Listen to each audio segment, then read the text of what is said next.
தந்தி தொலைக்காட்சி நேயர்களுக்கு வணக்கம். நல்லதை சொல்வோம், நல்லதை செய்வோம், நல்லதே நடக்கும். இன்று 15/7/2024 திங்கட்கிழமை சுவாதி நட்சத்திரம் இரவு 11:19 வரை, பிறகு விசாகம். இன்றைக்கு நான் உங்களுக்கு சொல்ல இருக்கிற நல்ல கருத்து முதலாவது ரகசியம் அப்படின்னு சொல்ல போகிறேன். அது என்ன முதலாவது ரகசியம் அப்படின்னா, நீங்கள் எதை செஞ்சாலும் முதலாவதாக இதை செய்ய அப்படிம்பாங்க. பள்ளிக்கூடத்தில் பார்த்தீங்கன்னா ஆசிரியர் சொல்லுவார், முதல்ல பாடம் நடத்துகிற போது முதலாவதாக நீ இதை செய், ரெண்டாவது இதை செய், அப்புறம் மூன்றாவது இதை செய் அப்படிம்பார். ஒரு வேலையை சொல்கிற போது முதலாவதாக எதை செய்யணும் அப்படின்னு சொல்லி கொடுப்பாங்க. நம்ம வாழ்க்கையில் வெற்றி பெற நம்ம முதலாவதாக என்ன செய்யணும்? ஒரு தொழில் ஆரம்பிக்க போகிறோம், அப்போ முதல்ல என்ன செய்யணும்? பணம் சேர்த்துக்கணுமா?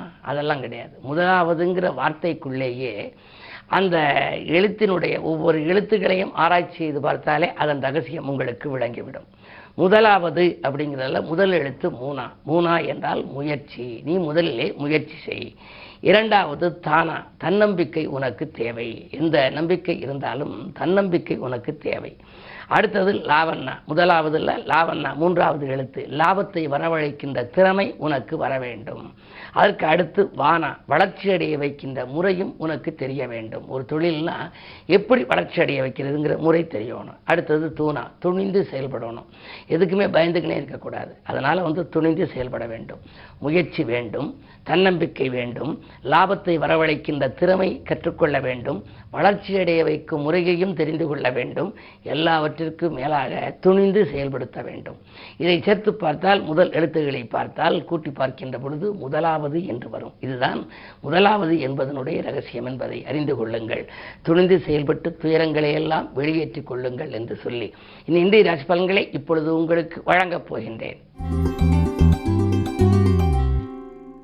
மேசராசி நேயர்களே, உங்களுக்கு இன்று மிக யோகமான நாள். பொருளாதாரத்தை பொறுத்தவரை மிக மிக திருப்தியாக இருக்கிறது. ராசிநாதன் செவ்வாய் 2ஆம் இடத்தில் வியாழனோடு கூடியிருக்கிறார். குரு மங்கள யோகம் என்று வந்தாலே இல்லத்திலே மங்கள ஓசை கேட்க வேண்டும். எனவே கல்யாணம் வயது வந்த பிள்ளைகளுக்கு இன்னும் கல்யாணங்கள் நடைபெறவில்லையே என்று கவலை இருந்தால் அந்த கவலை அகலும். ஏதேனும் ஒரு சுபகாரியங்கள் நடைபெறுவதற்கான வழி பிறக்கும். சுப செய்தி வந்து சேரும். இந்த நாள் நல்ல நாள். ரிஷபராசி நேயர்களே, உங்களுக்கெல்லாம் நட்பு வட்டம் விரிந்து நலம் காணுகின்ற நாள். இன்று நண்பகலுக்கு மேல் உங்களுக்கு நல்ல தகவல் கிடைக்கப் போகிறது. இடம் வாங்குவது பற்றியோ இடம் விற்பது பற்றியோ நீங்கள் சிந்தித்துக் கொண்டிருந்தால் அது செயலாகும். உடன்பிறப்புகள் உங்களுக்கு உறுதுணையாக இருப்பார்கள். கடன் சுமை குறையும். இந்த நாள் நல்ல நாள். மிதுன ராசினியர்களே, உங்களுக்கு ராசியிலேயே சூரியன் சகாய ஸ்தானாதிபதி இருக்கின்ற பொழுது அனைத்து வழிகளிலும் உங்களுக்கு வெற்றி கிடைக்கும். வங்கி சேமிப்பு உயர்ந்து வளம் காணும். வாடிக்கையாளர்களின் எண்ணிக்கை தொழிலிலே அதிகரிக்கும். நினைத்தது நிறைவேறும். நிகழ்கால தேவைகள் பூர்த்தியாகும். இந்த நாள் நல்ல நாள். கடகராசினியர்களே, உங்களுக்கு அஷ்டமத்து சனி. ஆனால் உங்கள் ராசியில் விரையாதிபதி புதன். விரயங்கள் வரத்தான் செய்யும் என்றாலும் தேவைப்பட்ட நேரத்தில் பணமும் வந்து சேரும். காரணம், லாபாதிபதி சுக்கிரன் உங்கள் ராசியில் இருக்கின்றார். லாபமும் உண்டு, விரயமும் உண்டு, வரவும் உண்டு, செலவும் உண்டு. எனவே நீங்கள் கவலைப்பட தேவையில்லை. இருந்தாலும் ஆரோக்கியத்தில் மட்டும் கொஞ்சம் அக்கறை செலுத்துவது நல்லது. சிம்மராசினியர்களே, உங்களுக்கெல்லாம் இன்று யோகமான நாள். தொழில் வளர்ச்சி அதிகரிக்கும். 10லே குரு இருப்பதனாலே பதவி மாற்றங்கள் வரலாம், இடமாற்றங்கள் வரலாம். உத்தியோகத்திலே நீங்கள் எதை எதிர்பார்த்து காத்திருந்தீர்களோ அந்த வாய்ப்புகள் உங்களை தேடி வரலாம். வியாபார போட்டிகளை எல்லாம் சமாளிப்பீர்கள். குரு மங்கள யோகம் இருப்பதனாலே இல்லத்திலே ஒரு சுபகாரியம் நடைபெறுவதற்கான வழி பிறக்கும். உடன்பிறப்புகள் விலகிச் சென்றவர்கள் விரும்பி வந்து இணைவார்கள். கன்னிராசினியர்களே, குரு பார்வை உங்கள் ராசியில் பதிகிறது. எனவே உங்களுக்கு இன்று நல்ல நாள். நாடி வந்தவர்களுக்கு உதவி நலம் காணுகின்ற நாள். நாட்டுப்பற்று மிக்கவர்கள் நீங்கள் கேட்ட உதவிகளை செய்ய முன் வருவார்கள். அது மட்டுமல்ல, 9லே குரு இருக்கின்றார். 9லே குரு இருக்கின்ற பொழுது பொன் பொருள்கள் சேர்க்கையும் உண்டு. புகழ் கூடும். பொருளாதார விருத்தியும் அதிகரிக்கும். பெற்றோர் வழியில் இருந்த பிரச்சனைகள் தீரும். இந்த நாள் நல்ல நாள். துலாம் ராசி நேயர்களே, அஷ்டமத்தில் குரு அடியெடுத்து வைத்திருக்கிறார். அஷ்டமத்திலே செவ்வாயும் இருக்கின்றார். எனவே கொடுத்த வாக்கை காப்பாற்ற இயலாது. கொள்கை பிடிப்போடு செயல்பட இயலாது. உடலை ஆரோக்கியமாக வைத்துக் கொள்ள இயலாது. ஆடம்பர சிந்தனைகளை குறைத்துக் கொள்ளுங்கள். உத்தியோகத்தில் கூட பணி நீக்கம் செய்யப்படும் அளவு ஏதேனும் சம்பவங்கள் நடைபெறலாம். கவனம் தேவை.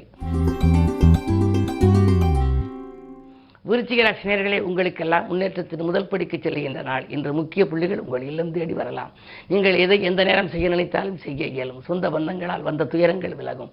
சமூகத்திலே உயர்ந்த மனிதர்களின் சந்திப்பும் அதனால் நன்மைகளும் உங்களுக்கு கிடைக்கலாம். இந்த நாள் நல்ல நாள். தனுசு ராசி நேயர்களே, உங்களுக்கு ஆறில் குரு இருந்தால் ஊரில் பகை என்பார்கள். எனவே உங்களை சுற்றி இருப்பவர்கள் எல்லாம் உங்களுக்கு எதிரியாக இருக்கலாம். மறைமுக எதிர்ப்புக்கு மத்தியில் உங்கள் முன்னேற்றம் இருக்கும். அதே நேரத்தில் வரம்பு மீறி பேசுவதால் வாய்ப்புகள் ஒரு சில கை நழுவியும் செல்லலாம். குழந்தைகள் நலனில் அக்கறை காட்டுங்கள். குழந்தைகளை உங்கள் மேற்பார்வையில் வைத்துக் கொள்வது நல்லது.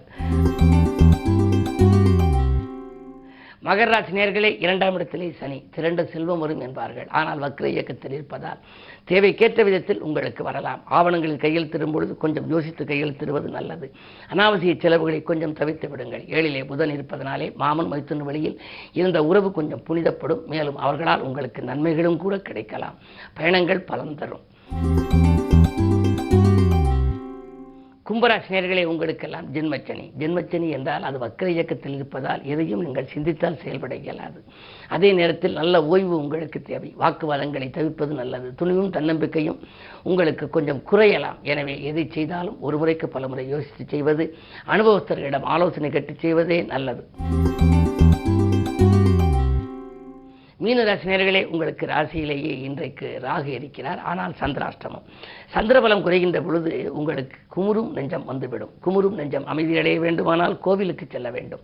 எனவே எதை நீங்கள் செய்ய நினைத்தாலும் அருகில் இருக்கும் அனுபவஸ்தர்களின் ஆலோசனைகளை கேட்டுக்கொள்ளுங்கள். விரயங்களை சமாளிக்க வேண்டிய சூழல் உருவாகும். சுற்றி இருப்பவர்களெல்லாம் உங்களுக்கு நன்மை செய்வது போல் தெரிந்தாலும் அது தீமையாகவே இருக்கலாம்.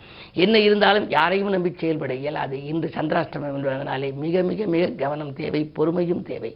எதையும் சிந்தித்து செய்தால் சிறப்பு கிடைக்கும். மேலும் விவரங்கள் அறிய தினத்தந்தி படியுங்கள்.